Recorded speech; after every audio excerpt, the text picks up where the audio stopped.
A graça e a paz do Senhor Jesus a todos, a meus amados irmãos e irmãs, seguidores, os inscritos e os que estão compartilhando, e os que estão fazendo parte desse projeto, confrontando os pecados, comigo nesse canal, O Caminho para a Salvação da Ari Antunes, no YouTube. Falta pouco, irmãos, para nós começar a trabalhar juntos. Falta poucos inscritos para nós atingir os 50. É com muita luta, com muito trabalho, com muita fé e determinação. Porque quando a gente faz a obra verdadeira que Deus aprova, ele levanta homens e mulheres para fazer a obra. Porque ele mesmo disse lá em João 15:16, não foi vós que escolhestes a mim, foi eu que escolhi a vós e nomeei para que vais e deis fruto. Então é nessa fé, nessa esperança e nessa palavra que eu estou aguardando o Senhor Jesus. Ele vai nomear pessoas mais com disponibilidade, com fé, com determinação, com amor à vida do próximo, para fazer parte desse trabalho que eu estou fazendo. Amém, irmão? Se muitos que estão ouvindo, estão assistindo, não estão interessados, estão tímidos nisso, Jesus levanta homens e mulheres para isso. Como João falou lá em Mateus 3, 7, 8, que Deus pode suscitar dessas pedras aqui filho de Abraão. Então, meus amados, eu não me preocupo. Eu estou esperando. Eu creio que eu vou chegar aos 50. Com a ajuda de alguns que for tocado no coração de vocês, eu vou chegar lá. Nós vamos chegar lá. Amém? E hoje, meus amados irmãos, eu estou fazendo uma análise, uma pesquisa. Vocês vejam como é triste a gente ver, a gente começar a pensar na vida de uma pessoa que está preso. Olha onde ele chegou, olha o prejuízo da vida dele que um presidiário toma. E eu fico muito triste, porque hoje eu estava vendo lá lá em El Salvador, o presidente Bukele, 80.000 presos que estavam envolvidos no tráfico de drogas, no assassinato, nas milícias, aqueles cartel, na violência, na corrupção. Aquele povo tudo tatuado, parece monstro, brigado envolvido no crime. Aí você veja bem, irmãos, o cara perde a liberdade de estar com a família, perde o direito de estar no convívio com a família, de ir aonde ele quer, aonde ele deseja, ter o que ele deseja, um trabalho, ter uma família abençoada, uma esposa, filhos. Passa a viver uma vida vegetar, não vive mais, a pessoa dessa não vive mais. Ele vegeta, porque ele não tem mais liberdade, ele não tem mais prazer, ele não tem mais o direito de viver no meio, de andar na rua, de andar onde ele quer, dia e noite. Está lá trancado. Muitos vão ter prisão perpétua, morrer lá dentro, coisa de velho, lá dentro daquela coisa, sem direito a nada. Agora vocês me digam, meus amados irmãos, pensa aqui comigo, quem são os responsáveis por isso? A liderança, irmão, líder. Começa desde um pastor até um presidente da república. Porque um presidente da República, ele não deveria deixar o que ele estava, deixar fazer as coisas. Ele teria que investir em educação. Educação. Abrir frente de trabalho, dar condições para as empresas crescerem, para aumentar o número de empregados. O Brasil crescia, o país cresce. Mas não, eles já pensaram nele, formaram grupos de mercenários, de ladrões corruptos, para se beneficiar a si próprio, para acabar com o país, com a economia do país, e a pobreza aumentar. E aí é onde vem a criminalidade. Porque o traficante é a oportunidade que ele tem de aliciar os jovens que não estão nas faculdades estudando para entrar no mundo do crime. E como a tendência da carne é maldade, é violência, ele se adapta com aquilo ali e o diabo já ajuda um pouco também, e aí chega no ponto que chegamos. E não é só aqui no Brasil, lá em El Salvador, na Bahia, aqui no Brasil, todo lugar. Estados Unidos, qual é a guerra que o Trump está tendo com o tráfico de droga? Hoje eu estava vendo o Tarcísio, acabou com a Cracolândia ali no país, em São Paulo. O que ele fez? Ele juntou todos os órgãos ali do Estado, desde dele, governador, prefeito, juízes, tudo, os órgãos, assistência social, e eles começaram a juntar e estão começando a dar assistência para os drogados que estavam lá se perdendo, acabando com a vida, dando amparo. Tem muitos que estão empregados, estão trabalhando, sem liberdade, aquilo ali. Isso é um trabalho maravilhoso, irmãos. Quem tinha que dar força para isso aqui era o presidente, a liderança do país. Mas, infelizmente, estamos mal administrados nesse país, na nossa vida. Salário mínimo, a mixaria, enquanto tem trilhões e trilhões de dinheiro no bolso aí, ó. A gente vê aí. Então, isso aí motiva muito a criminalidade. Na verdade, obriga muitos a entrar nesse jogo. E lá, quando entra, lá ou ele decide ou vira bandido ou vira defunto. Entenderam? Ou presidiário. 3 coisas que acontecem com um cara desse. Aí o cara sai do convívio familiar, perde a família, perde o amor para a família, perde o amor ao próximo e vai viver uma vida naquela situação. Então, meus amados irmãos, pensa bem uma coisa tão triste de começar a analisar aquelas pessoas presas lá. Eu, particularmente, eu pago o preço que precisa pela minha liberdade e pela minha consciência tranquila. Porque eu ando onde eu quero, a hora que eu quero, do jeito que eu quero. Eu tenho a liberdade de viajar o mundo inteiro se eu quiser. Por quê? Porque eu cuido da minha vida. Eu engulo bucha, tomo prejuízo, mas eu não vou ligar para isso. Eu não ligo. A minha liberdade não tem preço. Entenderam? E é isso que todo mundo deveria valorizar, a liberdade.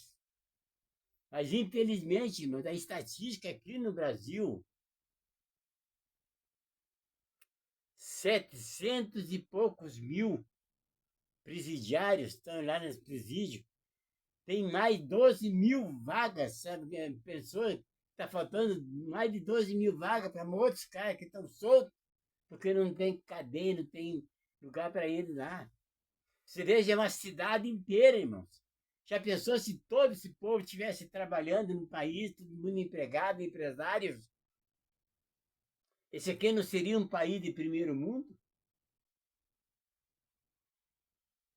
Vocês vejam onde que nós estamos, a decadência que esse país está chegando. O povo está caindo em desgraça, caminhando para o lado errado, fazendo as coisas para destruição de si próprio e do próprio país.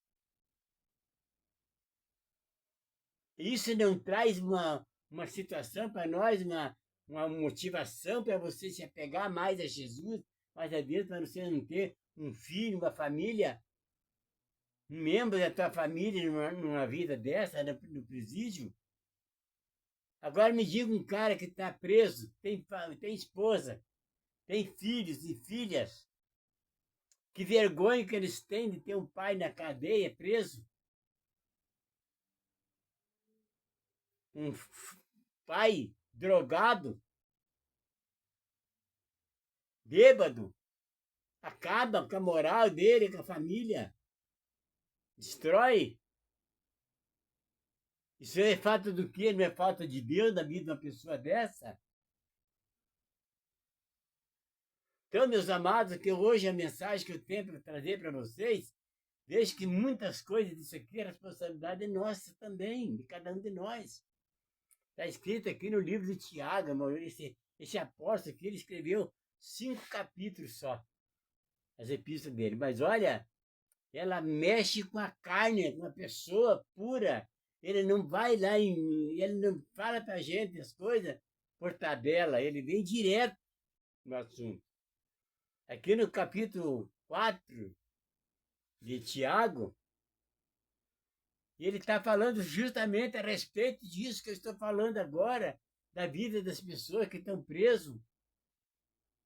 Pessoas que acabam entrando em situação de enfermidade, porque bebe, fuma, se destrói a sua própria saúde. Aí quando chega a doença que se manifesta, eles ficam pedindo socorro, pedindo oração, pedindo para ir visitar o hospital, ficam lá se lamentando, mas não cuidado disso antes. É isso aqui, o Tiago está falando aqui muito bem claro nisso aqui. É o que está escrito aqui, o título dessa mensagem aqui, irmãos, é devemos resistir às paixões. Diz assim, de onde vêm as guerras e pelejas entre vós? Porventura não vem disto, a saber, dos vossos deleites? O que é deleites? Prazeres, desejos, ganância, né? Arrogância, idolatria. É tudo isso aqui está falando a respeito disso aqui. Dos vossos deleites. Que nos vossos membros guerreiam. Vamos ler de novo? De onde vêm as guerras e pelejas dentre vós? Entre vós?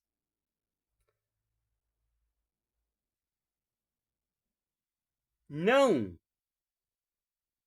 É porventura. De onde vêm as guerras e pelejas entre vós?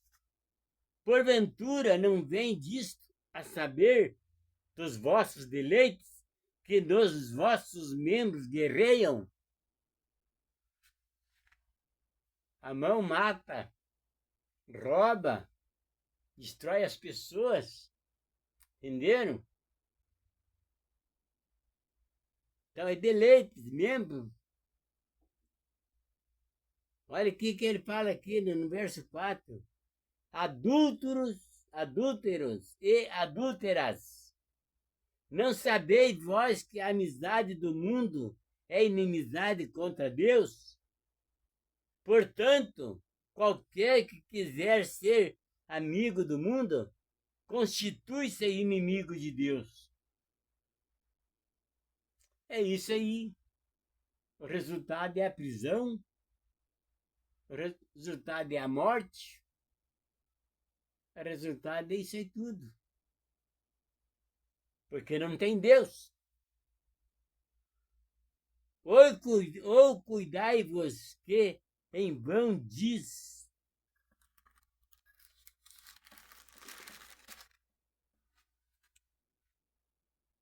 a Escritura, o Espírito que em nós habita tem ciúmes. Antes da maior graça, portanto, diz Deus resiste aos soberbos, dá, porém, graças aos humildes. Sujeitai-vos, pois, a Deus, resista o diabo e ele fugirá de vós. Chegai-vos a Deus e ele se chegará a vós. Limpai as mãos, pecadores, e vós de duplo ânimo purificai o coração. Se não acontece isso, irmão, a pessoa se torna assassino, ladrão, bandido, viciado, e acaba tudo isso aí. Por que que eu tenho essa palavra no meu coração? João 14,6. Jesus diz: eu sou o caminho, a verdade e a vida. Ninguém vem ao Pai senão por mim. Então, vocês vejam, irmãos, que essa palavra você tem que ter no teu coração, você tem que seguir ela, você tem que se preparar para isso, você tem que dominar esses pecados, se purificar dos pecados, ser santo, viver uma vida de santidade, para que você não caia nessa tentação do mundo, não venha perecer. Porque isso tudo nós estamos sujeitos a isso. Mas Jesus veio para salvar o ser humano. Quando ele se arrepende dos seus pecados e muda de vida, começa a viver uma vida de bondade, de oração, honestidade. Ama o seu próximo, porque isso está no mandamento. Ame teu próximo como a ti mesmo. Isso é mandamento de Deus, não é do mundo, não é do homem. E o que eu quero dizer para vocês, irmãos, veja teus familiares como é que estão vivendo, teus vizinhos, teus amigos, teus colegas de trabalho. Esse é o motivo maior que nós temos de estudar a palavra, para nós conhecer a verdade, para que não caia nas tentações do mundo.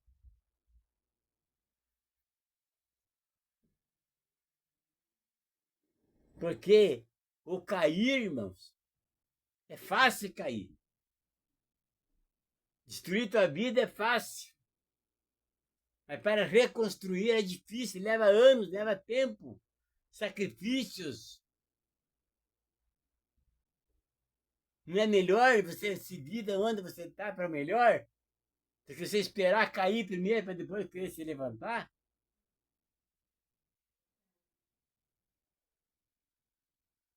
Jesus está pronto para receber nós. Olha o que está escrito aqui, ó. Antes da maior graça, né, a graça. Portanto, diz Deus, resista aos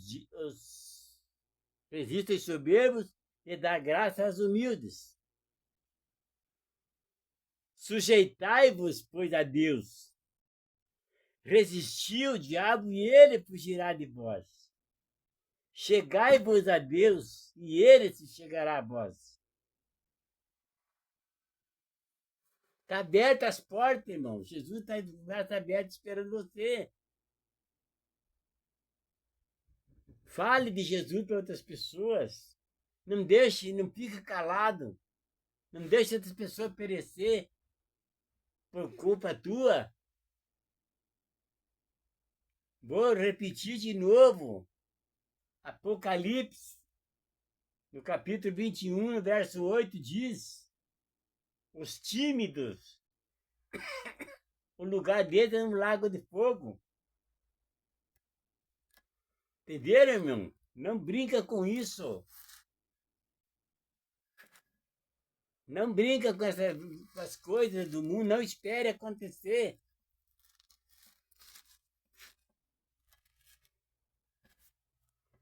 Olha aqui, ó.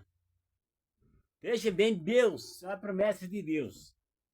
No verso 21, Apocalipse 21, 7, diz: quem vencer herdará todas as coisas, e eu serei o seu Deus, e ele será o meu filho. É o vencedor, Não é o que vai cair a desgraça do mundo, é o que venceu o mundo. Esse será filho de Deus. Mas, olha só, mas. O que está falando essa palavra mas? A expressão. Já vai a separação. Mas, quanto aos tímidos e aos incrédulos, olha só, irmãos. Mas, quanto aos tímidos, aos incrédulos, e aos abomináveis, e aos homicidas, e aos fornicadores, e aos homicidas, e aos feiticeiros, e aos idólatras, e a todos os mentirosos. A sua parte será no lago que arde com fogo e enxofre, o que é a segunda morte. Quer ficar calado? Fique. A boca é sua. Mas o resultado vai ser negativo. O efeito vai ser negativo na tua vida. E não é poucos dias, poucos meses, poucos anos. É eterno. Entenderam? Então se preparem para isso, irmãos. A hora que chegar a hora, você esteja pronto para subir com Jesus. Sacrifique a carne. Abra mão dessas coisas do mundo que o diabo está te oferecendo. Estude a palavra. Viva uma vida digna em santidade, que o diabo não vai conseguir te tocar nunca, ele vai te tirar o que Deus te deu e o que te dá. Mateus 6,33, irmãos. Busquem primeiro o reino de Deus e a sua justiça, e as demais coisas serão acrescentadas. Promessa de Deus, promessa de Jesus. Amém? Então hoje eu não tenho mais o que expressar a respeito disso. Eu estava olhando esse povo preso. Como é que eles podem chegar numa mentalidade tão cega disso aí, fechar os caminhos deles, derrubar toda a vida deles, impedir a vida deles, a liberdade, perder a liberdade? Por causa de quê? Porque não tem Deus na vida deles. E o pior é que tem muitas pessoas lá que conhecem, estiveram na igreja e foram entrar nesse jogo. Pastores corruptos se venderam. Teve um ex-traficante ali que estava falando que ele cansou de entregar maleta de dinheiro para pastores de igreja do tráfico de droga. E ele estava dando testemunho dele. Então a corrupção está dentro das igrejas. O dinheiro, irmãos, é a raiz de todos os males. Quem se apega no dinheiro perde a vida, perde a liberdade, perde a salvação. Entenderam, irmãos? E eu consegui me adaptar à minha vida agora. Tem meu salarinho, minha mixaria que o Lula me dá de aposentadoria. Tenho meu trabalho, tenho saúde para ganhar mais dinheiro, tenho bastante clientes, não me falta serviço. Por que mais vida melhor do que essa que eu tenho? Eu não preciso mais. Para que mais dinheiro? É só não fazer dívida, é só não fazer contas, não comprar carrão caro de luxo. Entenderam? Se endividar, que você vai viver a vida tranquila. Tinha um colega meu que nós trabalhamos juntos uns tempos aí, ele falou uma coisa bem certa. Nunca fique sem bala na agulha. O que quer dizer? Nunca fique, gaste todo o dinheiro que tem. Sempre deixa uma reservinha para um imprevisto. Entenderam? Então esse é uma palavra. Conselho, orientação, aviso, precaução. Amém? Fica com vocês essa mensagem. E Deus abençoe a todos.